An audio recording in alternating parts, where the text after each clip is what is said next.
유진투자증권 여의도 영업부의 강영현 부장님 나와 계십니다. 강 부장님 오랜만입니다.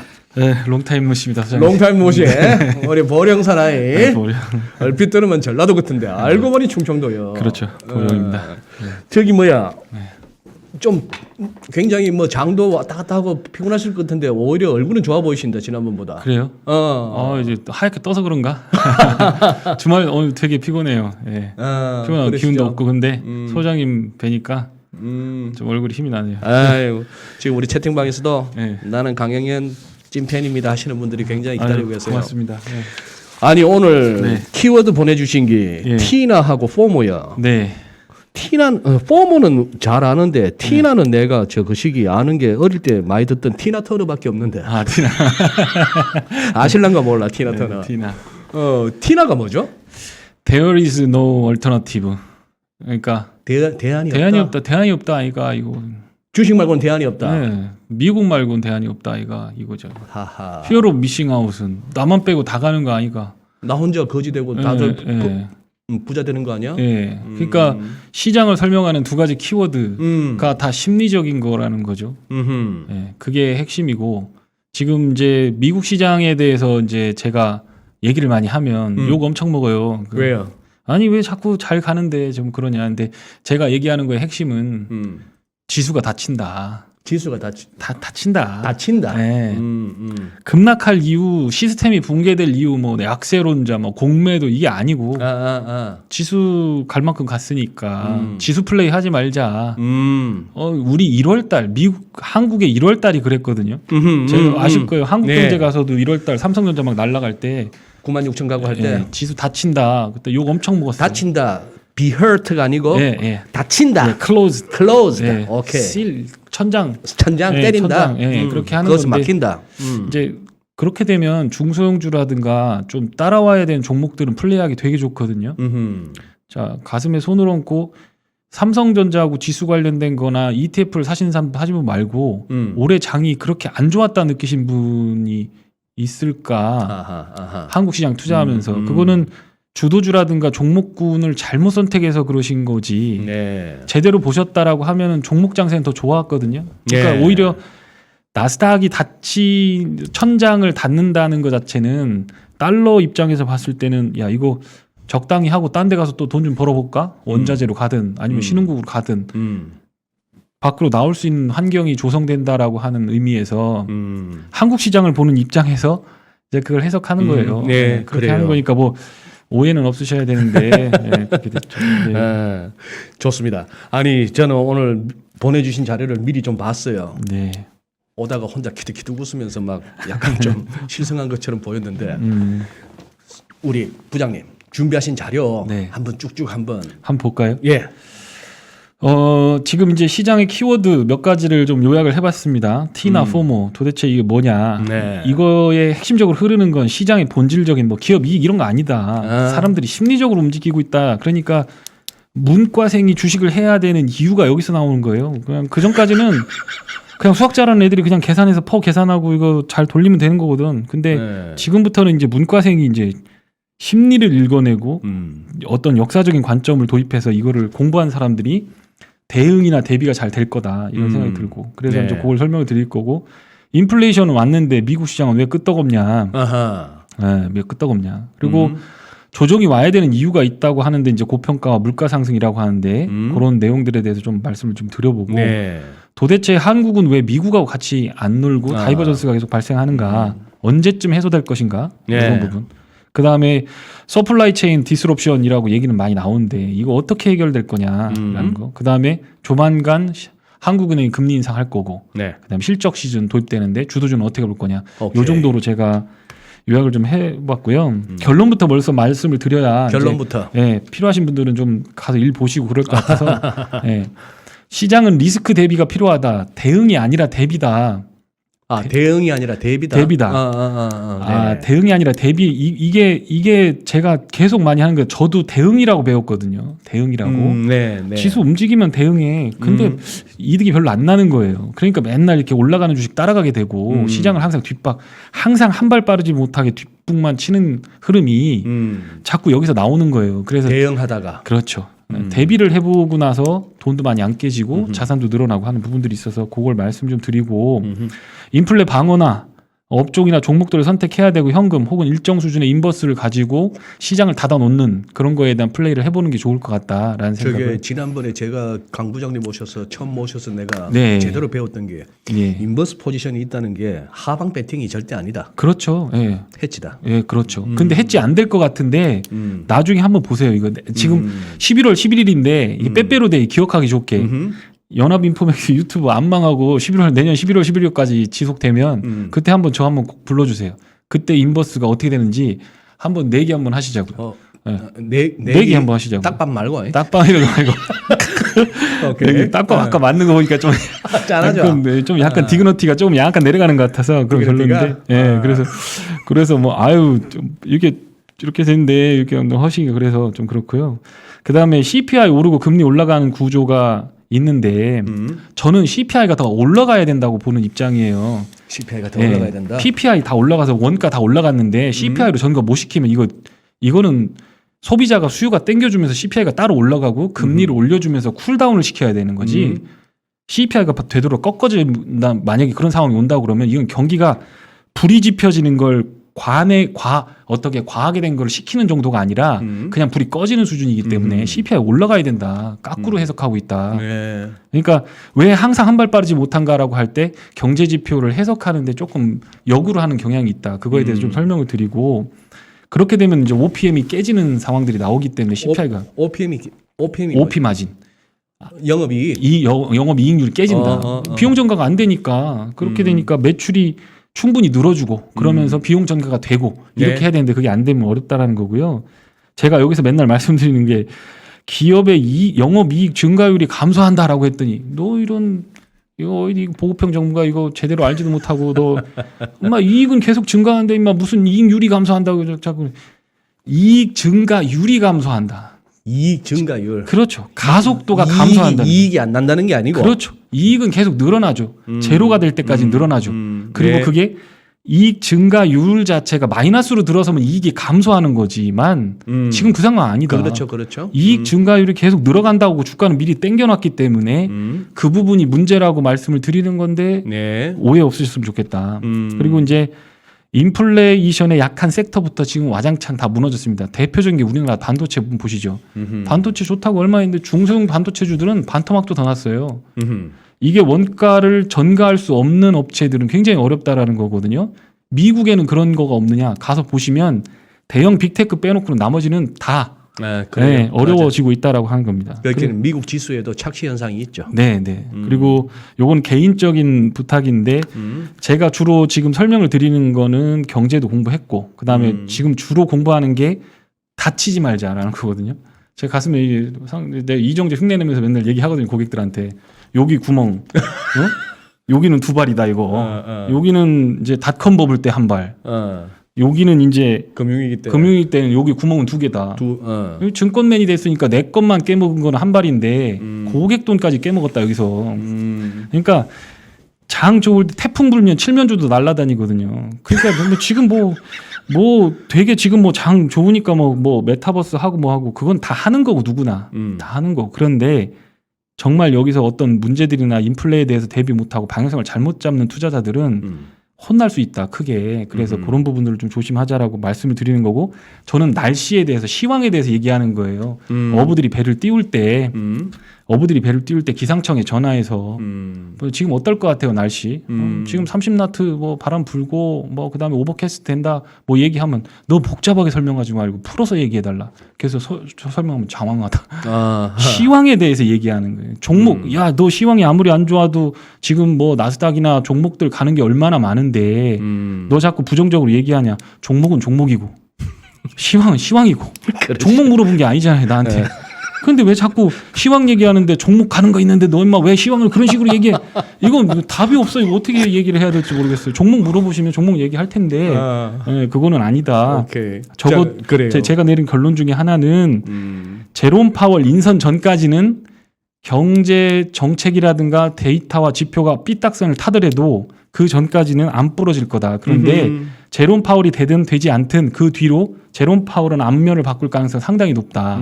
지난번에도 소장님 말씀하셨었어요. 너하고 제롬 파월하고 둘이 이제 맞짱 뜨는 거냐 이제 이렇게 얘기를 하셨어요. 그 정도는 아닙니다. 얘기했지만 말 바꾸잖아요, 얘들. 말 바꾸고 이 사람들은 어쨌든 리더가 되는 거기 때문에 조금 어느 구석이 좀 무너진다 하더라도 이게 전체를 붕괴시키는 게 아니라고 하면 덮어두려고 하고 자기 정책대로 이끌어가려고 하기 때문에 제롬 파월 인선 벌써 했어야 될 인선이 왜 결과가 안 나오냐.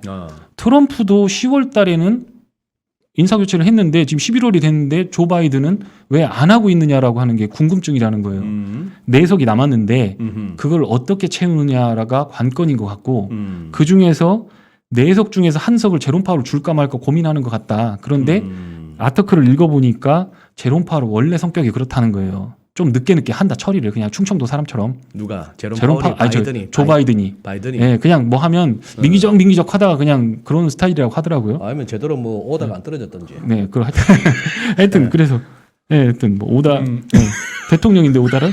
그래서 하여튼 그렇게 되는 거다. 그래서 오늘은 좀 들으실 때 시황을 중심적으로 들으시고 제가 좀 짧게 끝내고 싶은데. 알겠습니다. 근데 지금 네. 우리 PD님 지금 이거 자료실에 올라가 있죠.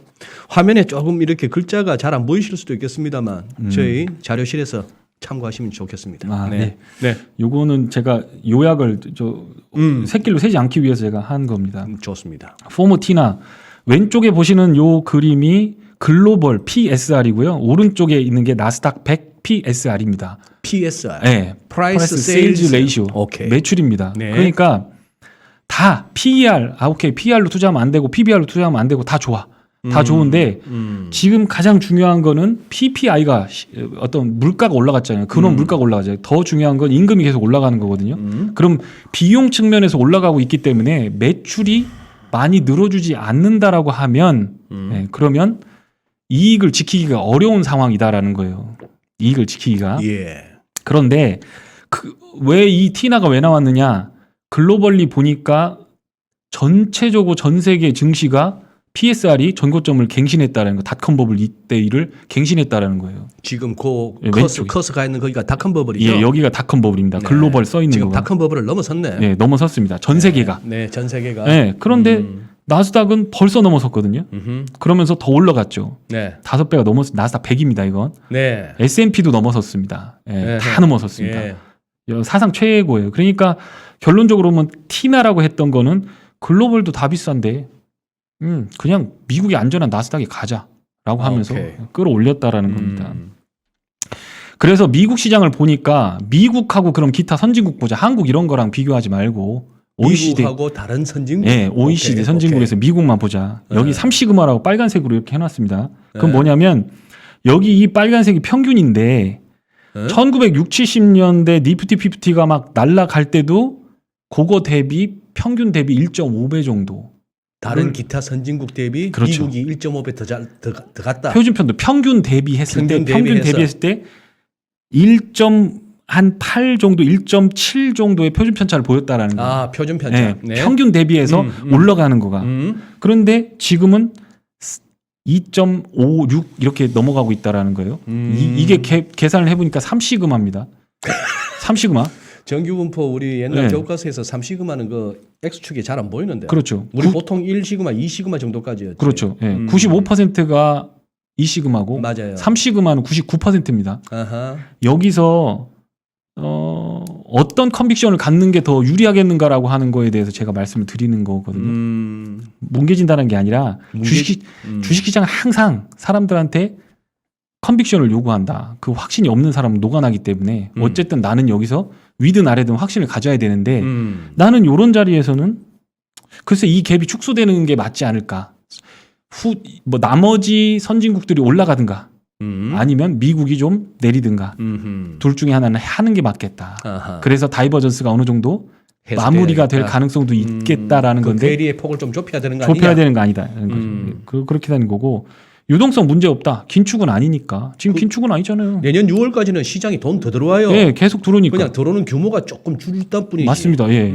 그러니까 뭐 심리적인 문제인 거지 테이퍼링은 아무 문제 없다. 오히려 그러니까. 정상적으로 경제가 돌아가는 거에 대한 어떤 반증이기 때문에 그렇게 해석을 한 게 맞다. 기업 실적도 문제 없다. 아까 말씀드린 대로 이익이 내년까지 계속 증가하는데 너 무슨 소리냐. 증가율이 감소한다고.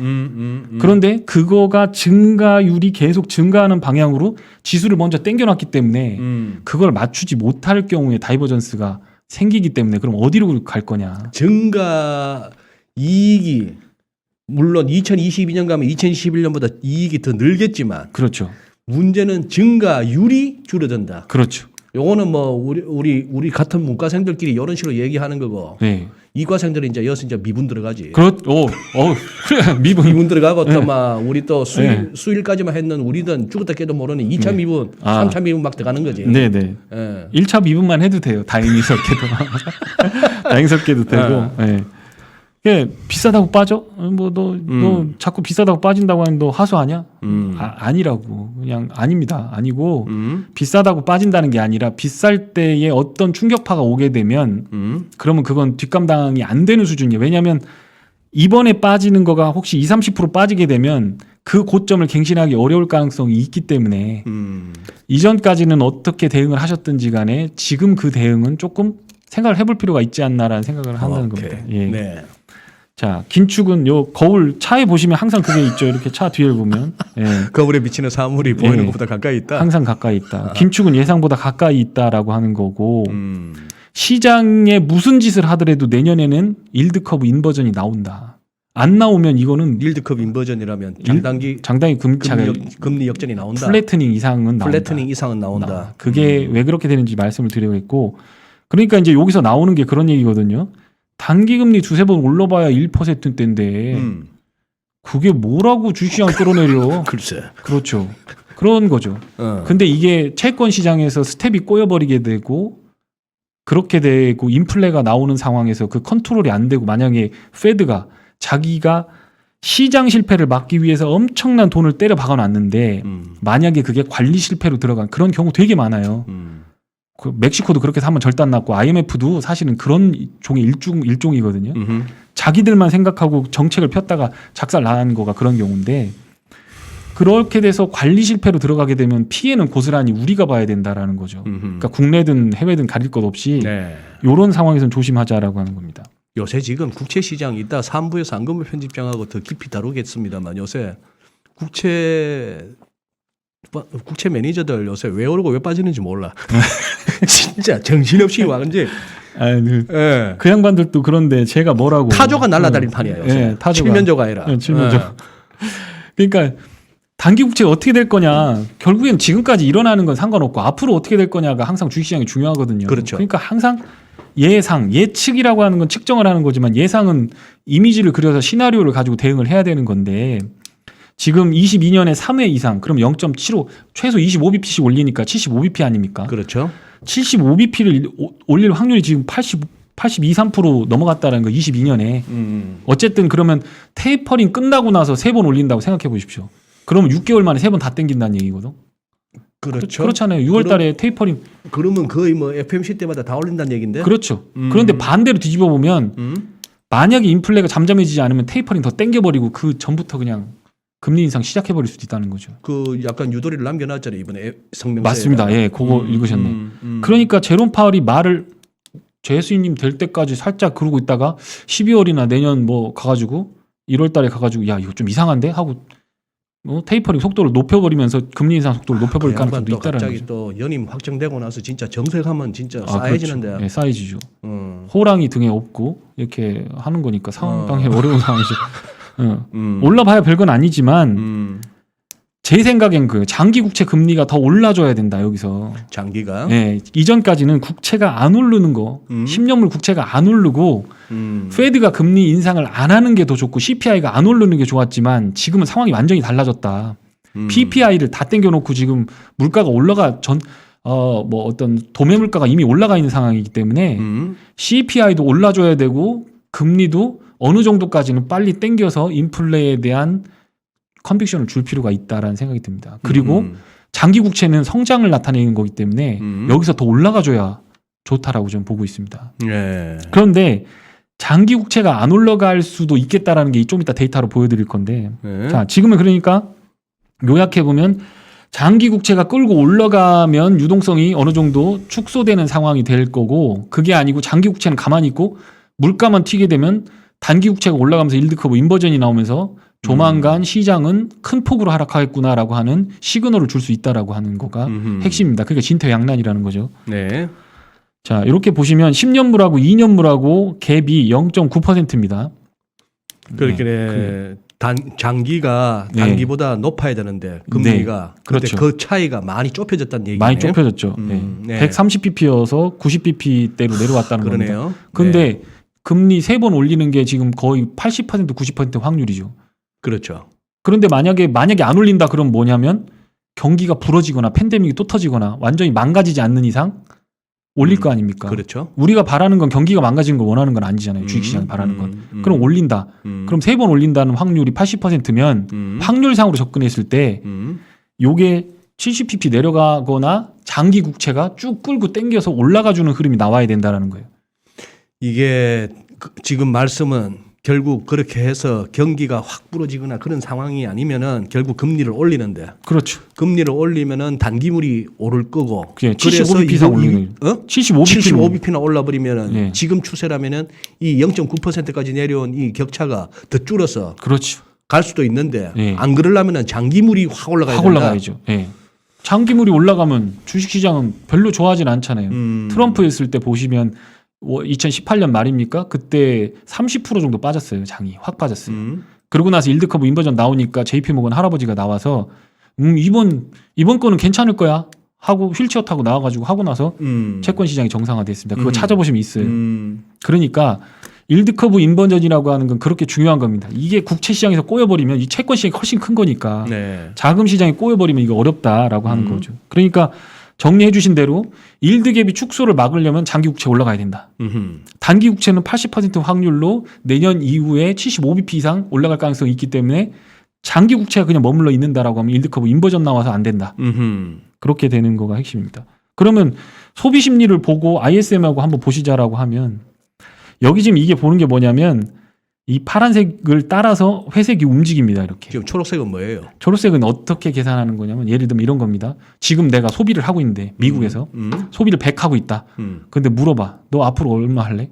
그러면 나 앞으로 줄일 거야. 50 할 거야. 라고 하면 내려가는 거죠. 100에서 뒤에 걸 빼면 50이 되는 거잖아요. 근데 만약에 더 좋아지려면 나 지금 100 쓰고 있는데 125, 130 쓸 거야. 그럼 마이너스 30이 되는 거잖아요. 앞에 거에서 뒤에 걸 빼주니까. 그러니까 이거 이렇게 내려간다는 건 뭐냐면 이게 50, 40 이렇게 내려간다는 건 뭐냐면 앞으로 지금은 굉장히 좋은데 앞으로 쓸 거가 줄어든다라고 하는 걸 표현하는 겁니다. 초록색이. 예, 예. 그거를 숫자로 나타낸 거예요. 까만색은 뭐예요? 까만색은 ISM 제조업입니다. 제조업 지수. 네. 네. 그러니까 저게 저렇게 부러지면 이게 이제 ISM 제조업 중에서도 신규 뉴 오더라고 하는 건데 그렇게 되면 이제 깎꾸러지면 이 뉴 오더가 깎꾸러지면 이렇게 불경기가 오게 되는 거죠. 이런 데 보시면 이렇게 오는 거죠. 근데 이 추세가 설비 투자나 이런 것과 수요와 어떤 뭐 여러 가지 요인들이기 때문에 한번 추세를 잡으면 쭉 움직인다라는 거예요. 그러니까 장기 국채 금리를 땡겨서 올릴 만한 변수가 되려면 인프라 빨리 통과시키고 고용이 빨리 회복되면서 경기가 확 살아나면서 속도를 늦추고 시설 투자나 어떤 중미 무역 분쟁이나 이런 것들부터 해결이 되면서 경기가 확 좋아져야 된다라는 거죠. 네. 그렇게 되면 금리를 달고 시장이 올라가는 것 말고는 유동성만으로 예전처럼 쳐 올리는 장세 없다. 그래서 뚜껑이 닫힌다라고 계속 말씀을 드리는 거죠. 사상 유례 없던 어떤 유동성이 풀렸는데 네. 그걸로 주식을 배웠던 분들이 하는 질문들이 저한테 많이 와서 꽂히기 때문에 그거를 계속 말씀을 드리는 겁니다. 오케이. 네. 예. 그렇게 되는 겁니다. 아까 말씀드렸던 거 이익률이 감소하는 거 이익 증가 유리 감소하는 겁니다. 그러니까 이익이 이렇게 늘고 있다라는 거죠. 그리고 조금씩 더 는다는 거죠. 무슨 색깔부터 빨간 예. 거는 S&P 500이고 예, 파란색이 포워드 어닝입니다. 파란 게 포워드 어닝. 예. 네네. 예. 그런데 여기 전망치를 가지고 보았을 때 이익 전망치가 좋아지면서 이렇게 쭉 이렇게 사선으로 올라가야 되는데 이게 옆으로 기어버리거나 속도가 천천히 올라가는데 S&P가 지금 이렇게 가파르게 미리 당겨놨거든요. 예. 그러니까 이게 어떻겠느냐, 더 가파르게 올라갔느냐, 아니면 옆으로 기거나 살짝 조정을 조이면서 이 갭을 맞추겠느냐라고 하는 건데 아까 위에서 보셨듯이 신규 주문이라든가 10년물 국채가 상승하는 신호가 보이면 기업 이익도 같이 따라 올라가겠지만 증가율 자체가 더 올라갈 수도 있지만 그거에 대해서 예단하는 건 아닌데 만약에 그 신호가 안 나온다라고 하면 마음 놓고 뚜껑은 닫아도 된다라는 거죠. 손해볼 리 없다. 그렇게 생각하는 겁니다. 일드 커브 인버전이 나오면 요런 상태가 나오는데 일드 커브 인버전 나오자마자 막 지수가 빠지는 게 아니거든요, 이게. 네. 일드 커브 인버전 나오고도 제법 오르다가 빠지는 걸로 저는 기억하는데. 맞습니다. 예. 많을 때는 21개월이고요. 최장 21개월 있다가 빠졌습니다. 그때가 07년도입니다. 맞아요. 그렇게 되면 더 엄청나게 저거 하죠. 더 엄청나게 버블이 쌓이겠죠. 그렇게 되면. 아주 가파르게 또 섹시한 시세가 나오지. 그렇죠. 네네네. 네. 그렇게 되고 그게 짧은 거는 일드 커브 인버전 나오기 전에 한 달 전에 주식시장이 조금 조정을 보이다가 된 적도 있고요. 보통 평균적으로 제가 계산해 봤을 때 8.9개월인가 그렇게 나왔던 것 같아요. 네. 그러니까 4개월, 6개월 뭐 이런 식으로 가다가 움직였던 거. 예. 지난번 자료에 올려드렸으니까 그거 보시면 있을 겁니다. 네. 그 연합인포 자료에 있을 겁니다. 그래 지금은 3인칭 관찰차 시점으로 좀 보자. 우리 뭐 하고 있는지 좀 보자. 저 로드리고 네. 교수 그 그림이구나. 네. 여기서 어디냐 지금 우리가 네. 지금 여기냐. 미디어 인텐션 뭐 NCG 지금 여기냐. 네. 탐욕이냐 아니면 이거냐. 이런 쪽에서 어디 쪽인지를 한번 보자라고 하는 거죠. 만약에 이 근방이라고 하면 뉴 패러다임이다. 뭐 요새 뭐 뉴 패러다임이죠. 예. NFT, 메타, 새로운 뭐 이거다. 여기 패러다임이고 세상이 바뀌었다. 그러니까 예, 닷컴 버블 때도 그 얘기 한 사람들. 예. 이게 어떻게 될 거냐. 지금 보시면 여기 테슬라가 18,000%, 그다음에 엔비디아가 8,000%, 넷플릭스 5,000% 막 이렇게 올랐는데 다 좋은데 자 여기서 나스닥에 투자를 할 때 우리는 뭘 보고 투자하느냐 이런 거 잡으려고 하는 거잖아요. 그렇죠. 네. 뭐 연간 뭐 10% 20% 이런 거 갖고는 뭐 주식한다고 요새 명함 한국 못 거 하지. 내밀지. 한국 것도 지금 좋은 게 얼마나 많은데. 그러지 하루면 30%도 가는데. 그럼요. 한국 나쁘지 않아요. 얼마 재산 있는지는 모르겠지만 개인 투자가들이 뭐 100억 미만 넣고 하는데 아무 문제 없어요. 캐파가. 한 큐에 다 들어가요. 웬만한 것들은. 그 별거 아니에요. 그런데 문제는 여기 되는 거죠. 이베이, 시스코, 퀄컴, 인텔 이거 되게 잡주 같아 보이고 별거 아니죠. 얘네들 왜 이렇게 올랐느냐? S&P보다도 이게 저점 대비해서 이게 S&P보다 10년 동안 이거 요렇게밖에 못 오른 거예요, 얘들. 네. 나스닥 전체 지수가 5배 올라. 인텔이 179%고 네. 퀄컴이 268%. 그 위에가 뭐죠? 시스코. 시스코. 시스코가 저기 저 닷컴 버블의 그 스타 종목 아니야? 그렇죠. 그때는 뭐 그 당시에는 최고 종목이라 했는데. 그렇죠. 예. 이베이. 와. 이베이. 근데 이 아들은 왜 네모박스를 쳐놨냐면 나스닥 지수보다도 못 올랐던 애들이라 이렇게 하는 거예요. 이베이하고 아마존닷컴하고 거기 옛날에 업무가 많이 달라요. 이베이 정확하게는 잘 모르겠는데 이베이를 팔고 페이팔, 이베이 뭐 이렇게 제가 하여튼 뭐 제가 통과. 잘 모르니까 아유 모르는 건 모른다 하고 넘어가야지. 모르니까 확실히. 그러니까 예. 그런데 지금 우리가 찾는 거는 이런 쪽이거든요. 지수보다 3배, 4배 막 10배씩 더 오르는 종목들을 찾아야 된다라는 거고 네. 그러려고 하면 성장주 투자를 해야지. 네. 지금 인텔 이렇게 좋은 퀄컴 이렇게 좋은 지금 여기에 있는 주식들이 앞으로 5년, 10년에는 이런 주식이 될 수도 있다라는 거예요. 이게 닷컴 버블 때 이 주식들이 얼마나 날아갔는지를 보시면 지금 이런 주식들 날아간 거에 대해서 토를 닫지 못하실 수도 있습니다. 그렇죠. 인텔하고 시스코 옛날 거 장기 차트 한번 보시면은 그렇게 될 겁니다. 그래 나도 왕년에 그런 적이 있었다 이런. 나 서울시적에 뜰딱이 되는 겁니다. 그래서 이제 지금은 어떤 마음으로 제가 말씀을 드리냐면 계속 장이 좋으니까 매매는 계속 하고 이런 상황들이 있는데 리스크 관리를 잘 못하시거나 우리가 투자하려고 하는 거는 이런 성장 섹터에 투자를 하려고 하는 거지.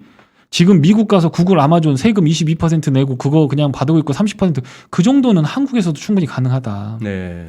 그런데 밤잠 설치지 못하고 거기 가는 건 좀 그렇다. 그러니까 성장주를 가려면 가야 되는데. 잠깐만요. 아까 그 슬라이드 다시 한번 보여주시죠. 네.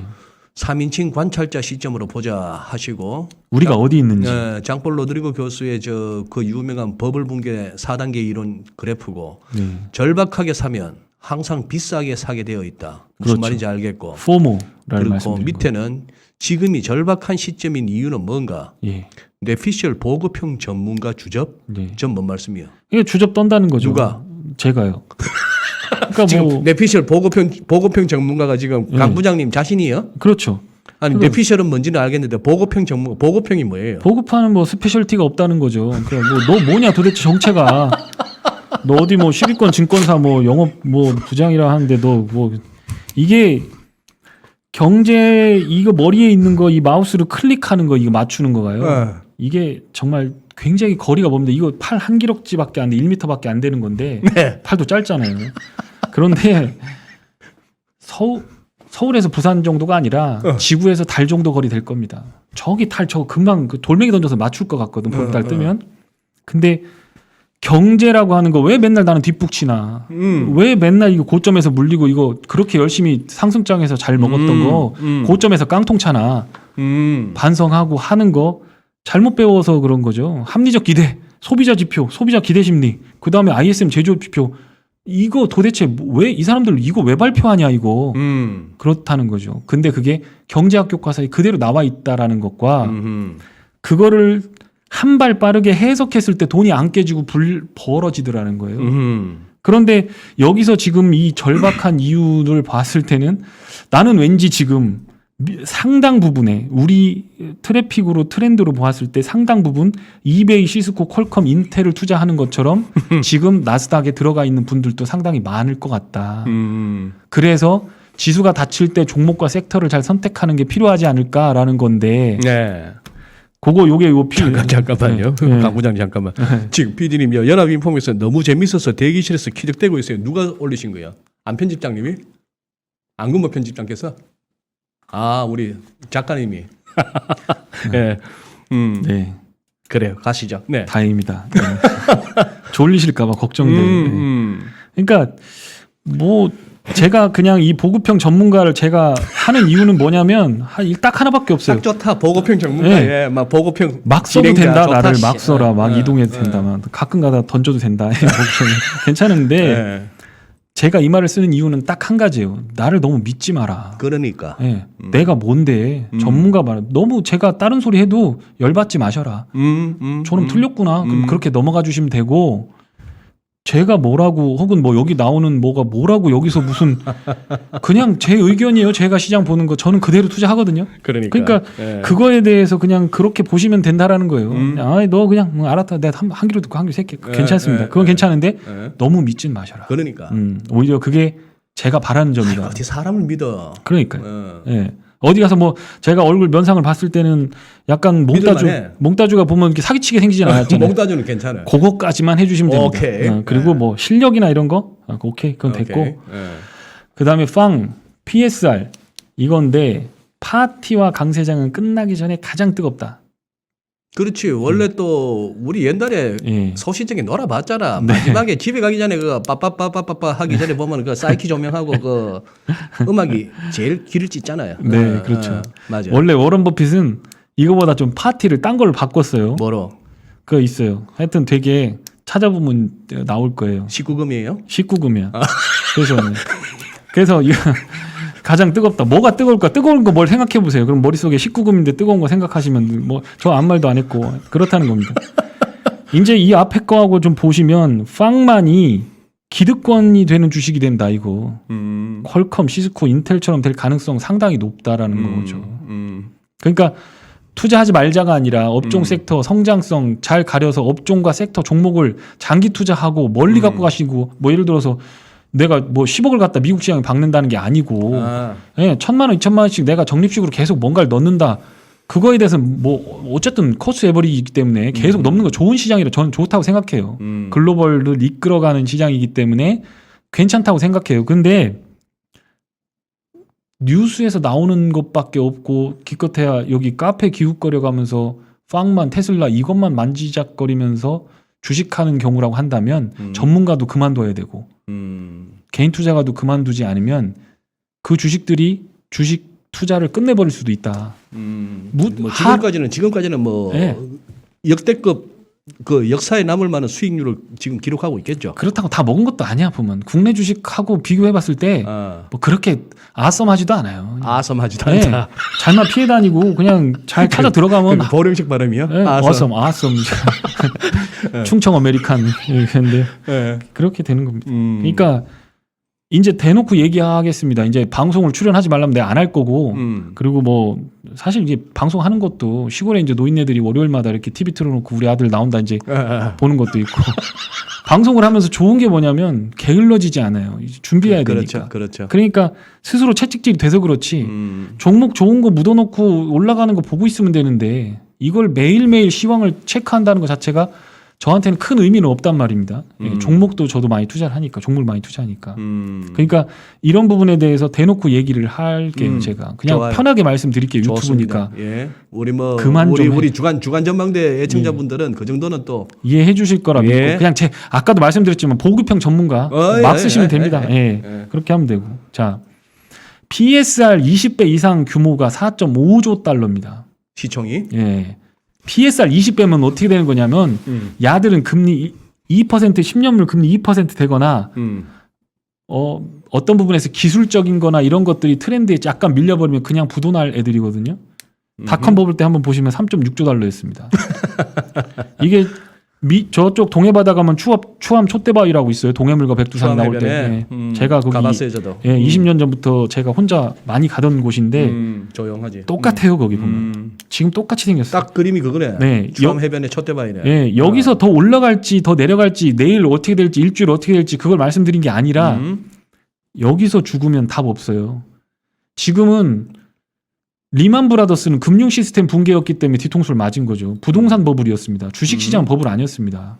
2008년 얘기죠, 지금 저거. 이거는 닷컴 버블입니다. 여기는 닷컴 버블입니다. 잠깐만. 예. 지금 저 1999년. 99 오케이. 2000년이네. 예. 오케이. 닷컴 버블 때 아니 지금 뭐 2008년은 양반이네. 얌전했죠. 예, 여기는 없었어요. 그렇지. 주식시장 멀쩡했어요. 버블 맞아. 없었어요. 지금 근데 채권 버블, 주식 버블, 부동산 버블인데 부동산만 버블 아니면 저 주식시장만 버블 아니면 되는데 지금 이러고 있다라는 거죠.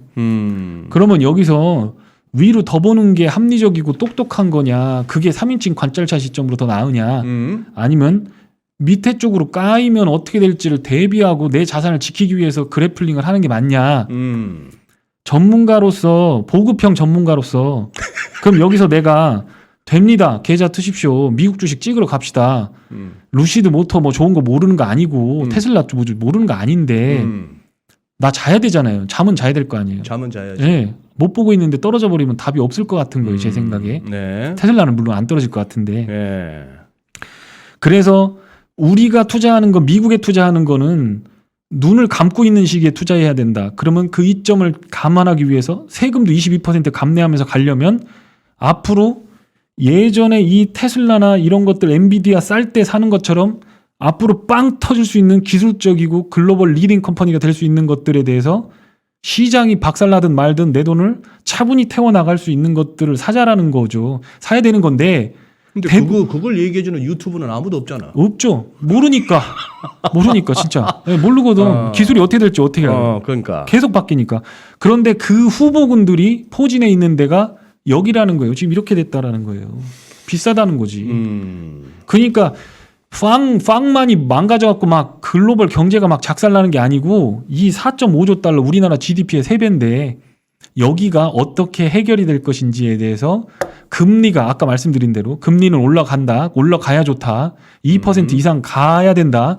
그것도 빠른 속도로 갈 가능성 상당히 높다. 그렇게 됐을 때 야들 어떻게 될 거냐라고 질문해 봤을 때 그러면 백신 나왔지. 치료제 나왔지. 추가 지원 불가능하다는 얘기고. 그렇다면 비싸고 앞으로 2, 3년 안에 사장돼 버릴 가치가 있는 돈 거기다 투자된 것들은 거품이 빠져야 되지 않느냐. 네. 그게 규모가 이만큼인데 어떠실 것 같냐라고 질문을 드리는 겁니다. 자, 그럼 인플레이션입니다. 인플레이션 오는데 예, 이거 진단부터가 잘못됐었잖아요. 처음에 인플레이션 안 온다고 그랬잖아. 뭐 일시적이라며. 일시적이라고 하는 것 자체도 그 뒤엔 말이야. 그 전에는 안 온다고 했어. K자형 성장이라 이제 뭐 인플레이션 오는 시대는 이자 뿌라. 없다. 저가 성장이고 뭐 인플레는 없고 뭐 4차 산업혁명이 어떻게 되고 뭐 그래서 뭐 K자형 성장이기 때문에 뭐 그거 안 되고 그거 지금 가보면 검색하면 그거 완전 트래픽 장난 아니에요. 근데 지금 인플레 왜 왔어? 아니 인플레 안 온다겠다가 오니까 와도 괜찮다. 응? 와도 괜찮다. 트랜지터리다. 그래서 했는데 트랜지터리라고 하면 지금 벌써 꺼져도 꺼졌어야 되는데 1년 내내 물가가 오르고 있는데 지금 몇 분기째 오르고 있는데 근데 왜 안 꺼져? 이렇게 물어볼 수 있는 거죠. 꺼져야 되는데 풍분까지 꺼져야 되는데 진단 자체가 잘못됐다라는 거죠. 지금 보시면 다른 데 다 보시면 그러면 유가 같은 거 한번 보시죠. 유가 예를 들어서 유가가 보시면 지금 80불 정도잖아요. 유가가 지금 여기는 없어요. 80불 정도거든요. 유가가 높아서 인플레가 온다. 유가 140불 간 적도 있어요. 그럼 유가 2012년부터 15년도 평균이 지금보다 높아요. 그럼요. 근데 물가 안 올랐잖아요. 2012년부터 15년 여기 물가가 저물가인데. 근데 유가 올라서 유가를 잡으면 인플레가 안 온다? 거짓말이지. 거짓말이지. 잘못됐어요. 진단이 잘못된 거예요. 이거 뜬 게 트럼프가 중국 때리면서부터 이거 PPI 올라가기 시작한 거잖아요. 중국 PPI가 중국 때리면서 서플라이 체인 뭉개진 게 그거잖아요. 그러지. 중국 임금 인상 올라가기 전부터 그러니까 하다못해 뭐 관세라도 25% 맞습니다. 올라갔으니까 네. 똑같은 중국산을 쓰더라도 확 그렇죠. 갑자기 올라간 거지. 네. 09년도에 위기가 터지면서 중국 기업들한테 보조금을 주고 설비 투자를 확 늘리면서 네. 우리가 그때 돈을 번 거지 않습니까? 맞아요. 한국이 그때 설비 되면서 그러면서 전 세계가 중국 보조금 때문에 저물가를 가지고 있었다라는 거죠. 그런데 중국이 잘 사니까 중국 임금 오르지. 그 다음에 미국이 중국을 견제하고 때리기 시작하니까 미국으로 들어오는 물건값, 중국 물건값이 올라가기 시작하면서 네. 전 세계 인플레를 자극했다라는 거죠. 그러니까 네. 예전에는 중국이 디플레를 수출하다가 지금은 인플레를 수출하는 국가로 변했고 당분간 그게 바뀔 가능성 희박하다라는 거죠. 디플레 우리가 엄청나게 돈을 푸는데도 인플레가 그렇게 현실화되지 않는 시절을 좀 보냈던 것이 중국이 디플레를 수출했기 때문에 전 세계로 수출을 했는데 이제 중국은 디플레 수출국이 아니고 인플레 수출국. 인플레 수출국이다. 중국이 원인인 거죠. 중국이 원인이다. 유가 원자재 이건 다 됐고 그거는 뭐 됐고. 근데 그게 좀 길게 갈 것 같다. 길게 아니 여기서 이제 대탕트가 나올 수 있죠. 대탕트가. 예, 여기서 미국이 조 바이든이 시진핑하고 악수하고 따자하오 하면서 딱 얘기하는 거죠. 따거 니캉 내캉 하는 거죠. 그렇게 되면 대탕트가 신대탕트가 나오면 봐줄 수 있죠. 관세 내리고 너 공장 돌려라. 그럴 가능성 거의 없죠. 그게 70년대 초반에 그 닉슨의 대탕트 이후 맞습니다. 자그마치 50 몇 년 만이네. 그렇죠. 뉴 대탕트가 되네. 네. 된다면 그렇죠. 러시아가 미국 GDP의 70%를 쫓아왔을 때 아폴로 우주 계약하면서 군비 경쟁 막 해가지고 네. 경제 망가졌죠. 그리고 나서 독일, 일본 따라오니까 걔들도 프라자비 거쳐갖고 거세해버렸죠. 지금 중국 75% 딱 따라오니까 여기서부터 또 시비 걸기 시작하죠. 금방 끝날 거냐. 국가 이익을 위해서. 아닐 것 같다. 그런데 네. 여기 보시면 2001년도 중국 WTO 가입하면서부터 유가 140불 갈 때 이렇게 해서 그때 빼놓고는 계속 저물가를 유지했다가 지금 튀기 시작하는데 이게 금방 끝날 것 같냐라는 거죠. 안 그럴 것 같다는 거예요. 그러니까 어디에 베팅하는 게 합리적일 거냐라고 하는 겁니다. 중국이 13.5%, 그 다음에 저건 4.6%. 그러니까 이게 일로 넘어가는 거죠. PPI가 이렇게 톱니바퀴처럼 굴러가면서 미국의 CPI를 계속 올리는 흐름들이 나오게 될 거다. 운송비가 문제가 아니고 중국의 임금 오르고 거기 생산자 물가가 올라버리니까 이건 답 없다. 여기서 더 공장을 때려 지으면서 보조금 줘가면서 환경 오염 만들면서 전 세계에 물건을 뿌릴 가능성. 문제는 공산품이지 원자재라든가 이런 게 아니고 공산품이 문제다. 두 번째는 임금이 문제인 거지 다른 게 문제가 아니다. 그렇게 말씀을 드리는 겁니다. 그 앞에 슬라이드 다시. 예. 중국 PPI 13.5. 지금 우리가 저 그래프 상에서는 1900년대 이후 이번 기 처음입니다. 제일 높네요. 네. 대륙의 스케일이 느껴진다. 13.5. 네. 전년비 13.5 아니에요? 그렇습니다. 예. 아, 밑에 멘트가 중국은 공산당 말고 모든 것을 미국에 수출. 안 받아들여 주니까 거기서는 공산당 와서 뭐 나 공산주의자다, 커뮤니스트다 그러면 오케이. 그러고 이제 상종 안 하죠. 저기다 문제는 지금 US 코어 CPI예요. 예. 지금 코아 CPI는 우리 시청자분들도 주지하다시피 저기는 에너지하고 음식료 뺀 겁니다. 그렇죠. 지금 바이든 대통령이 무슨 뭐 에너지 값을 때려잡아 가지고 유가 때려잡아서 인플레이션 잡는 게 내 최고의 급선무다고 뭐 심지어 백악관에서 성명서까지도 발표했는데 그거에 자꾸 속으면 안 돼요. 지금 휘발유 뺐어요. 음식료 뺐어요. 저기다가 주거비까지 빼도 CPI가 높아요. PCE죠, 그건. 그렇지. 어느 정도 줄여놓은 거. 그러니까. PCE도 지금 46년 만에 최고치입니다. 그러니까 진단이 잘못되면 결론이 잘못 난다는 거예요. 그렇죠. 부장님, 예. 강 부장님, 이 주옥 같은 내용들을 지금 여기서 뭐 우리가 지금 종목 찾아는 얘기가 아니고 지금 네. 세상 돌아가는 얘기를 하는 건데 네. 다 하실 생각하지 마시고 네. 5분 정도로 한번 오늘은 마무리하시고 왜냐? 네. 나 이렇게 해서 못 보내드려. 이거 지금 이렇게 막 건성건성으로 넘어가기에는 네. 슬라이드 한 장 한 장이 네. 너무 많아요. 네. 다음 주가 됐건 어쨌거나 일정 맞춰서 또 모실 테니까 네, 한번 네. 한 5분 정도로 마무리해 보시죠. 알겠습니다. 네. 네. 하여튼 이게 지금 제가 계속해서 말씀드리려고 하는 것들 그런 것들의 핵심은 뭐냐? 지금 이게 실질 임금이거든요. 실질 임금이 마이너스 1.2%입니다. 그러니까 실질임금? 실질 임금. 명목 임금에서 인플레 빼준 거가 그렇습니다. 요 구간에서 지금 2021년부터 봄부터 이렇게 됐거든요. 요 하늘색이 CPI고 밑에 있는 것이 임금 상승률입니다.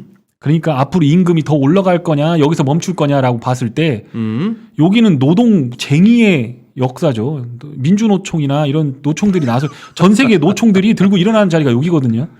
예. 뒤집어졌잖아. 그렇죠. 돈을 월급이 올려줘도 먹고 사는 엔겔계수 떨어지면서 삶의 질이 완전히 떨어지기 때문에 들고 일어나는 데가 이 자리거든요. 그러죠. 그러면 명목 임금 상승률은 계속 높아질 수밖에 없다. 그럼 또 음. 악순환으로 또 물가를 올리는 흐름들이 나오게 될 거다. 여기가 지금 이제 중국 위에나 이상하더라고요. 하일드 채권이 지금 발목을 잡고 있어. 중국 하일드 채권이 이렇게 올라가는 거거든요. 잠깐만 이 그래프의 의미를 설명하시죠. 예, 중국의 하일드 채권입니다. 하일드 채권의 수익률? 수익률이 이렇게 올라가는 수익률? 거예요. 예, 수익률이 그러니까 하일드 채권을 들고 스프레드 AA 트리플 A 등급하고 하일드 채권의 스프레드가 이렇게 올라갔다는 거예요. 그러니까 지금 예. 저 정크급 중국에서 발행한 기업들이 발행한 정크급 본드들은 가격이 엄청 떨어져서 수익률이 그렇죠. 겁나 올라갔다 이 말. 예, 요것 때문에 한국이 발목 잡혀 있던 거지. 그런데 이상하게 위에나는 안전하더라는 거예요. 그래서 달러 위안 환율 보고 있으면 중국은 지금 너무 좋은 나라예요. 멀쩡한 거죠. 멀쩡한 예. 나라 같아. 예. 뭐 헝다 어쩌고 저쩌고 했는데도 환율이 꼼짝을 안 해. 그렇죠. 그런데 지금 이 그래프는 어디 겁니까? 블룸버그 차트구나. 예, 지금 정크급들은 지금 거의 디폴트를 염두에 두고 있다는 얘기네 시장에서. 예, 스프레드가 너무 많이 벌어졌죠. 네네네. 그러니까 어렵다라는 거예요. 그런데 위에나는 안전하다. 이건 결국엔 뭐냐? 중국 정부가 달러 부채는 갚아주는 형태로 가고 아하. 자산 처분해서 아하. 그리고 시스템 리스크를 없애기 위해서 인민은행에서 국내 것들은 다 커버하려고 하는 흐름들이 나오는 것 같다.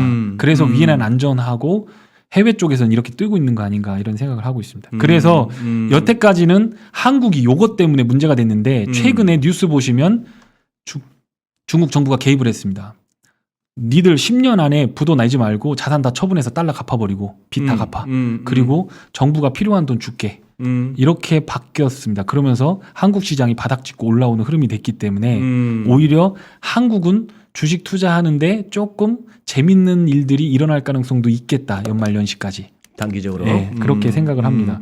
달러 인덱스가 지금 강하기 때문에 지금은 굳이 어떻게 보면 이게 뭐 원인이 됐던 결론이 됐든 이게 달러 인덱스가 올라간다는 건 미국 시장이 강하게 버틴다라고 하는 얘기가 될 가능성이 있다라는 거고 요게 어느 정도 안정이 되면서 풀려야 아까 보여드렸던 것처럼 미국과 여타 국가들로 미국의 돈이 넘어가는 흐름들이 나와야 시장이 체감적으로 굉장히 크게 올라가는 흐름이 나올 것 같다. 이렇게 생각을 하고 있습니다. 네, 잠깐만요. 그 앞에 슬라이드. 달러 상승, 중국 규제 완화, 원유가 억제, 금리 조금 인상. 밑에 보니까 달러의 상승이 멈출 때, 즉 그게 유럽이 좋아질 때, 그때가 우리한테는 골디락스. 그렇게 될 거다라는 거죠.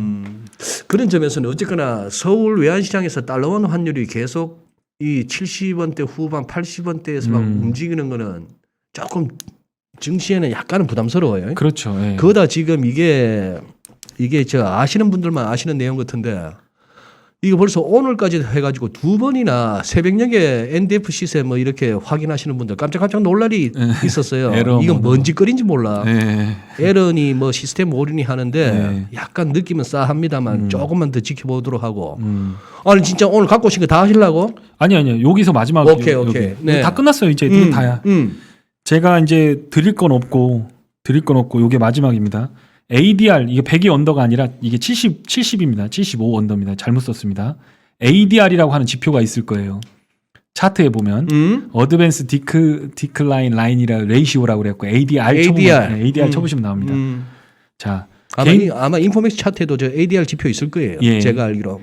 개인적으로 추천드리는 건 75 미만에서 이게 빠졌을 때 주식을 매수를 강하게 하시면 좋은 성과가 나올 겁니다. 마치 RSI가 과매도 국면으로 접어들었을 때 이게 30 이상으로 올라가면 오케이. 풀리는 것처럼. 그런데 이거는 통계적인 지표이기 때문에 제가 경험해 본 바에 의하면 만족도가 굉장히 높은 지표입니다. 아. 그래서 나중에 혹시 저가 되면 요 ADR이 어제부터 시작해 요 저점에서 제가 최근에 많이 샀거든요. 사고 네. 팔고 했거든요. 네. 주도주만 잘 잡으시면 큰 수익이 날 수도 있는 거기 때문에 한번 실험을 해보셔라. 70에서 75 여기로 내려오면 상승 종목수보다 하락 종목수가 훨씬 많다라는 거거든요. 다 좌절하고 팔고 뉴스가 어느 정도 반영됐다라는 겁니다. 그 ADR의 개념이 그런 거다. 그겁니다. 예. 그래서 그걸로 잡아보시면 괜찮을 것 같다라는 생각이 들고 요거는 나중에 혹시 저가 되면 종목 얘기할 때 말씀을 좀 드려보도록 오케이. 하겠습니다. 예. 그래요. 지금 잠깐만. 그 아까 ADR 예. 그러니 지금 우리 2부에서 아주 활발하게 재밌게 들으시면서 지금 채팅방에서도 토론이 이루어지고 있는데 지금 이 한국 상황 정리 여기에서 정리하는 이 슬라이드에서의 설명이 네. 강 부장님이 지금 앞부분에서 이렇게 그냥 건성으로 이렇게 들으시면은 뭐야 또 뭐 쇼충이 하나 나왔나 이랬을 거라고. 예. 지금 이 결론은 이거 한국 상황 정리 마지막 밑에 멘트만 읽어드릴게요.